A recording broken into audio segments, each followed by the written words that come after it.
The live TV, सच सबसे आगे। नमस्कार, द लाइव टीवी आप देख रहे हैं। आपके साथ मैं हूं आदित्य कुमार। इस वक्त कानपुर का मसला गरमाया हुआ। आप देख रहे हैं कानपुर में किस तरीके से बुलडोजर के बाद मां बेटी जिंदा जला दिए गए और उसके बाद अब सवाल खड़े होने लगे हैं किस तरीके से काम हो रहा है। लेकिन एक बयान, एक ट्वीट, नरेश बाल्यान का एक बयान जो अब चर्चा का विषय बन गया है। दरअसल नरेश बाल्यान जो कि आम आदमी पार्टी के नेता है, उन्होंने ये कहा कि कानपुर में जिस महिला की मौत हुई उसका बेटा बजरंग दल का सह संयोजक है, जिसने भाजपा के लिए दिन रात काम किया। आज उसी की बहन मां बहन धू धू कर जल गई। ये नरेश बाल्यान का जो है रिएक्शन आया इस पर। तो ये बड़ा सवाल है कि जिस बेटे ने दिन रात बजरंग दल के लिए काम किया, दिन रात भारतीय जनता पार्टी के लिए काम किया, आज उसी के साथ ये बड़ा अनाचार अत्याचार हो गया। क्या वो अपने परिवार को बचा नहीं सकता था? यह भी बड़ा सवाल है। और साथ ही साथ यह सवाल सबसे ज्यादा अहम है कि आखिरकार एक परिवार जो आज बेघर हो गया है, जो आज अनाथ हो गया है, जो बेटा कह सकते हैं क्योंकि पिता तो है लेकिन मां नहीं है उसके पास बहन नहीं है, उसका परिवार उजड़ चुका है और वो परेशान है।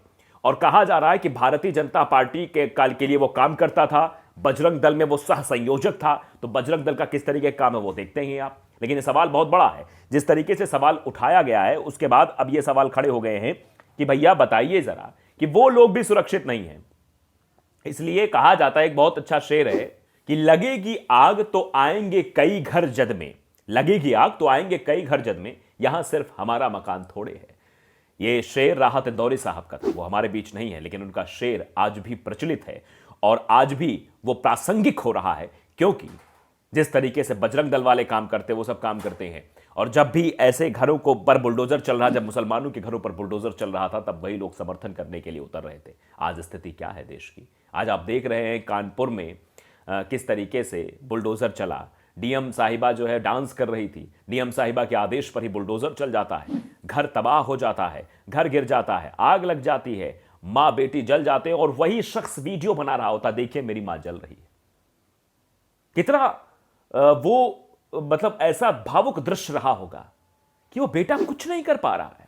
वो बजरंग दल का अगर सहसंयोजक था भी तो बताइए, वो दिन रात भारतीय जनता पार्टी के लिए लड़ रहा था, सोशल मीडिया पर हर जगह पर। लेकिन उसके साथ आज क्या हो रहा है? वो वीडियो बनाकर करा रहा है, रो रहा है, चिल्ला रहा है और ये कह रहा है कि देखिए मेरी मां जल रही है। कानपुर में जो दर्दनाक हादसा हुआ है, जिससे पूरा देश दहल उठा है, हर जगह उसी की चर्चा हो रही है। प्रशासन विपक्ष के नेताओं को वहां मिलने नहीं दे रहा है। ऐसे में सवाल भारतीय जनता पार्टी की सरकार पर उठते हैं, सवाल योगी आदित्यनाथ पर उठते हैं, लेकिन सवाल ये भी उठते हैं कि जिन बेरोजगारों को उस आग की भट्टी में झोंक दिया गया है, जहां सिर्फ नफरत के बीज बोए जा रहे हैं, जहां नफरती लोहा तैयार किया जा रहा है और वो नफरती लोहा देश को कैसे निगल रहा है, ये आप सब बखूबी देख रहे हैं। हमने बजरंग दल की एक खबर आपको दिखाई, कैसे बजरंग दल ने एक जगह बदतमीजी की। एक पति पत्नी पार्क में बैठकर एंजॉय कर रहे थे, वैलेंटाइन डे चल रहा था, उनको पीट दिया। ये सब बजरंग दल वालों का काम है। जहां भी कहीं भी कोई भी मसला होगा सोशल मीडिया पर एक्टिव हो जाएंगे। अब इस पर लोग रिएक्ट भी कर रहे हैं। ये बोलता है हिंदुस्तान ने बाकायदे इसको ट्वीट किया है कि जिस बेटे ने भाजपा के लिए दिन रात काम किया, आज उसी की मां बहन धू धू कर जल गई है। आप नेता, कानपुर में जिस महिला की मौत हुई उसका बड़ा बेटा बजरंग दल का सह संयोजक है, जिसने भाजपा के लिए दिन रात काम किया, आज उसी की मां बहन धू धू कर जल गई। नरेश बाल्यान। अब लोग इस पर सवाल खड़े कर रहे हैं। गौरी कश्यप ने लिखा, लेकिन 2024 में तो आएगा मोदी ही, यही तो भक्त चाहते हैं। ये भी लोग लिख रहे हैं कि भैया कुछ भी हो जाए। कई लोग ऐसे भी आपको मिलेंगे कि हमारा घर गिर जाए, विकास एक भी ना हो, लेकिन आएगा तो मोदी ही, मोदी है तो मुमकिन है, फलाना ढिमकाना, इस तरह के स्लोगन वो तब भी इस्तेमाल करते हैं। तो क्या वो लड़का जो बजरंग दल का सह संयोजक था, क्या वह अब भी भारतीय जनता पार्टी के लिए काम करता हुआ दिखाई देगा? क्या अभी वो भारतीय जनता पार्टी के लिए वोट मांगता हुआ दिखाई देगा? ये अपने आप में बहुत बड़ा सवाल है। अशोक शेखावत, उन्होंने भी इस पर लिखा कि भारत माता की संतान आज कहां है। आज कोई बहिष्कार और विरोध नहीं करेंगे। देख लिया बीजेपी में काम करने का शर्मनाक परिणाम है। ये बेहद शर्मनाक परिणाम है, क्योंकि कहा गया है कि जब आग लगेगी तो आएंगे कई घर जद में, यहां सिर्फ हमारा मकान थोड़े है। तो क्योंकि कहा भी गया है और बड़े लोग इस बात को कोट भी करते हैं कि तेजाब जिस बर्तन में रखा जाता है उसको भी सबसे ज्यादा नुकसान पहुंचाता है। जिस पर वो फेंका जाएगा, जिस पर प्रतिक्रिया होगी उस तेजाब की, उस पर तो एक्शन होगा ही, लेकिन जिस बर्तन में वो रखा जाता है वहां भी उसका एक्शन रिएक्शन दिखता है। और ये कहा भी जाता है, और इसको पॉजिटिव वे में भी एक कहावत बनी हुई है कि जिन हाथों से फूल बांटे जाते हैं उनमें सुगंध होती है। तो ये आप समझिए। और ये देखिए अवधेश साहू, उन्होंने तो ये शेर ही लिख दिया कि लगेगी आग तो आएंगे कई घर जद में, यहाँ पर सिर्फ हमारा मकान थोड़ी है। सुमित पॉल लिखते हैं अत्यंत दुखद एवं शर्मनाक घटना, मानवता की सारी सीमाएं खत्म हो चुकी हैं। जिस जनता ने कुर्सी दिया आपने उसे ही मार दिया। भगवान के घर पर देर है अंधेर नहीं है। 2024 भी आएगा, हम भी वहीं होंगे, आप भी वहीं होंगे, पर फिजाएं कुछ बदली बदली सी होंगी। विनम्र श्रद्धांजलि। लोग कह रहे हैं कि भैया इतना दर्दनाक वाकया तो हमने नहीं देखा है।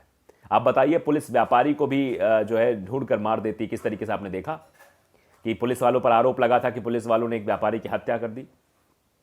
और देश में क्या कुछ हो रहा है, उन्नाव का घटनाक्रम है, हाथरस का घटनाक्रम है, ये सब किसकी सरकार में हो, किसकी गवर्नमेंट में हुए, ये सब आपने देखे। लेकिन फिर भी सब चंगा सी। मोदी जी है तो मुमकिन है। क्या इसी नए भारत का निर्माण प्रधानमंत्री नरेंद्र मोदी करना चाह रहे थे, जहां बजरंग दल के कार्यकर्ताओं के घर पर ही इस तरीके से बुलडोजर चले और उनका परिवार तबाह हो जाए। मकलोल नाम के ट्विटर यूजर हैं, ऐसे भी ट्विटर यूजर मिलते हैं, वो भी लिखते हैं कि जलते घर को देखने वालों फूस का छप्पर आपका है, आपके पीछे तेज हवा है, आके मुकद्दर आपका है। उसके कत्ल पे मैं भी चुप था, मेरा नंबर अब आया, मेरे कत्ल पे आप भी चुप हैं, अगला नंबर आपका है। मोहम्मद जाहिद का ये शेर लिखते हुए कहा है कि जब आप दूसरों के घर गिरने पर तमाशा देखते हुए और उसको अलग एंगल से प्रचारित और प्रसारित करने की कोशिश करते हैं तो आने वाले समय में आपका भी नंबर लग सकता है। सादाब अहमद है, लिखते हैं कि हवा चलेगी तो सबके लगेगी, जो खुले में है उसके ज़्यादा, जो घर के अंदर है उसके कम। यानी हर जगह कि आप जब समझिए कि हवा चलेगी तो सबके लगेगी, खुले वाले के पर ज़्यादा लगेगी और घर के अंदर वालों को कम लगेगी, लेकिन लगेगी सबको। देखिए देवी प्रसाद है, उनको भी ये शेर याद आ गया, जैसे मुझे याद आ गया। मैंने जब शुरुआत की तो यही शेर बोला कि वही शेर लोग लिख रहे हैं कि डॉक्टर राहत इंदौरी की याद आ गई। लगेगी आग तो आएंगे घर कई जद में, यहाँ पे सिर्फ हमारा मकान थोड़ी है। जब वोट मंदिर बनाने के लिए और दाद बुलडोज़र चलाने के लिए दिया जाए तो ये हालत लाजमी है। जब बुलडोज़र चलने के लिए प्रशंसा की जाए कि देखो ये बाबा का बुलडोज़र है, ये बुलडोज़र चल रहा है, ऐसा वैसा है, तो ऐसी स्थितियां आती है, ये हालात होना लाजमी है। किसी भी नागरिक पर जुल्म होने के खिलाफ आवाज़ बुलंद करना होगा, तभी तो तेरा भी नंबर आएगा। सोनू मल्होत्रा लिखते हैं, कहीं इस घटना को देखने के बाद नफरत छोड़कर इंसानियत के रास्ते पर आ जाए। वो लोग जो भटक गए हैं, वो लोग जो नहीं देख रहे हैं, वो लोग जो नहीं समझ रहे हैं कि आज हम किसी पर हंस रहे हैं, किसी को कह रहे हैं, किसी को राजनीति की ओर प्रेषित कर रहे हैं, हम ये किसी के लिए काम कर रहे हैं, तो आने वाले समय में वही नफरत का बीज कहीं हमारे ऊपर ना आ जाए। आप समझिए कि अवसर में राजनीति कैसे तलाशी जाती है। संतोष कुमार सक्सेना लिखते हैं कि बेटा को आपकी नसीहत, व्हाट टू डू।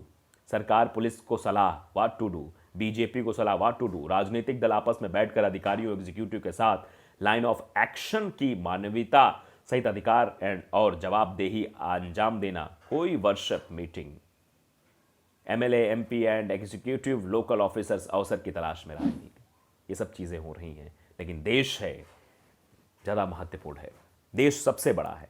अगर इस तरीके से नफरत की राजनीति करने वालों को बढ़ावा दिया जाएगा, ऐसे बुलडोज़र चलाने पर वाहवाही की जाएगी और ऐसे लोगों का साथ दिया जाएगा, तो कभी आपका नंबर भी आ सकता है।